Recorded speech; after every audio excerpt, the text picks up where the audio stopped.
वाली कढ़ाई बनाने के लिए हमें चाहिए मटन का गोश्त 1 किलो। मिक्स बोटी का गोश्त लिया है मैंने यहाँ पे, जिसके अंदर गोश्त और हड्डियाँ दोनों चीजें शामिल है।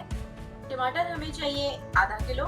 हरी मिर्चें चाहिए हमें 8 से 10 अदद, जिसमें कुछ हरी मिर्चें मैंने बिल्कुल पतले साइज की ली हैं, जो बारीक वाली हरी मिर्चें होती हैं, और कुछ मोटे साइज की। ये देखिए आप, इस तरह की हरी मिर्चें मिक्स की है मैंने, मोटी और पतली।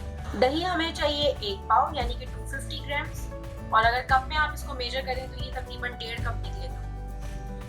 नमक हमें चाहिए 1 टेबल स्पून। काली मिर्च का पाउडर हमें चाहिए 1 टेबल स्पून। लहसुन अदरक का पेस्ट हमें चाहिए 2 टेबल स्पून।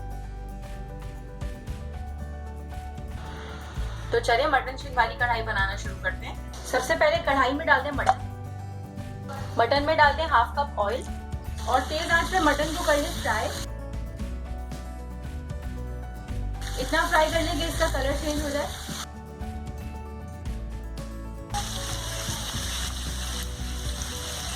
इस स्टेज पे इसके ऊपर डाल देंगे हम नमक।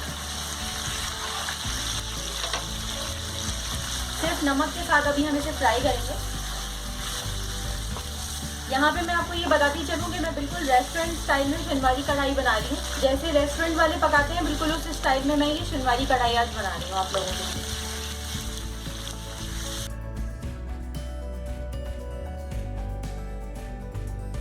मटन का कलर हो गया है चेंज। अब हम इसमें डाल देंगे पानी।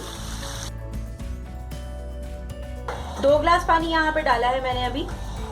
उबाल आने का वेट करेंगे और उबाल आने के बाद हम इसे ढक देंगे। तो पानी में उबाल आना शुरू हो गया है।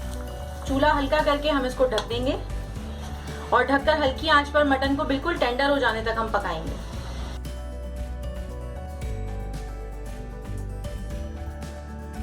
एक घंटा हो गया है। मटन की गलावट को चेक कर लेते हैं। जितना पानी हमने इसके अंदर डाला था वो सारा का सारा खुश्क हो चुका है। अब इसमें सिर्फ तेल और गोश्त ही बाकी बचा है। गोश्त बिल्कुल गल चुका है हमारा।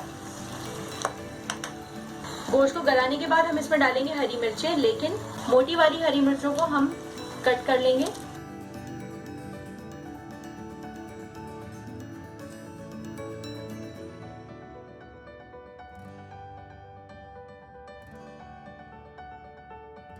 और इसमें ये जो बारीक वाली हरी मिर्चें बची हैं ये हम ऐसे ही इसमें डाल देंगे। गोश्त को हरी मिर्चों के साथ थोड़ा सा भून लेंगे हम।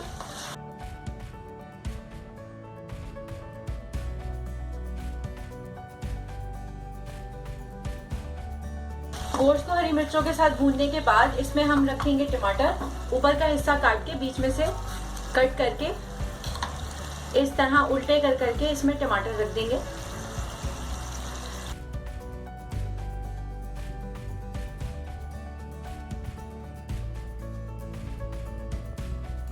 और टमाटर बिछाने के बाद एक बोल ले लें। उसमें डाल दें लहसुन अदरक का पेस्ट और इसमें डाल दें आधा कप पानी। इसको अच्छी तरह मिक्स कर लें और लहसुन अदरक का ये पानी डाल दें टमाटर के ऊपर। और ये पानी डालने के बाद इसे ढक दें। हल्की आंच के ऊपर आप इसे पकाएं।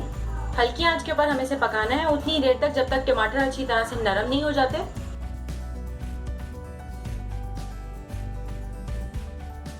दस मिनट हो गए, खोल के चेक कर लेते हैं। टमाटर हमारे जबरदस्त गल चुके हैं। अब इतनी आसानी के साथ आप इसके ऊपर से छिलका उतार पाएंगे। ये सारे छिलके इसके ऊपर से उतार लें। टमाटर में अगर आप थोड़ी सी भी कसर छोड़ देंगे तो ये छिलके इतनी आसानी से नहीं उतरेंगे, इसलिए टमाटर को बिल्कुल गला लीजिएगा। सारे टमाटर के छिलके हटा लिए हैं हमने। अब हम आंच तेज करके इसको भून लेंगे। पानी इसका हमें सारा खुश्क करना है और टमाटरों को इस तरह मैश कर देना है इसमें। वैसे तो ये भूनते में खुद ही मैश हो जाते हैं। अब इसको हमें इतना भूनना है कि इसका सारा पानी खुश्क हो जाए।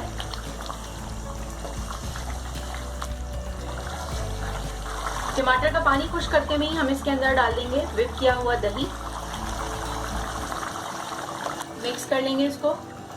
दही टमाटर गलने से पहले मत डालिएगा वरना आपके टमाटर बहुत ही देर में गलेंगे। दही को हमेशा टमाटर गलने के बाद डाला जाता है। अब तेज आंच के ऊपर हम इसका सारा पानी खुश्क कर लेंगे। तो शिनवारी कढ़ाई का सारा पानी खुश्क हो चुका है और ये भुनने के करीब आ गई है। तो जब कढ़ाई भुनने के करीब आ जाएगी तब हम इसमें डाल देंगे ब्लैक पेपर पाउडर और इसको मिक्स कर लेंगे।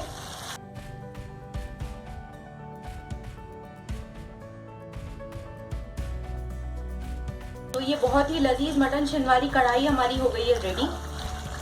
तेल छोड़ दिया है मसाले ने, आप देख सकते हैं सारा पानी खुश्क हो चुका है इसका।